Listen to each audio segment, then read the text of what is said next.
en üst seviyede hazırlıklar gerçekleşmiş. Bu da tabii bu organizasyonun ne kadar büyük olduğunu, ne kadar komplike olduğunu gösteriyor bize. Bütün gelen haberlerde, bütün canlı yayınlarda sporcularımızın hep hem kapalı alanlarda hem de açık alanlarda bütün önlemleri yerine getirerek çok sağlıklı röportajlar verdiklerini gördüm.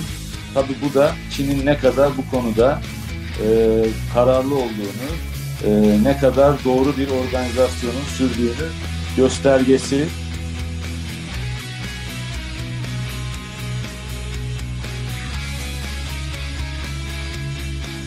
Gönülden arkadaşlarımıza buradan inanıyoruz. İnşallah kış sporlarımızı hak ettiği yere gelmeleri için bu arkadaşlar vesile oluyorlar.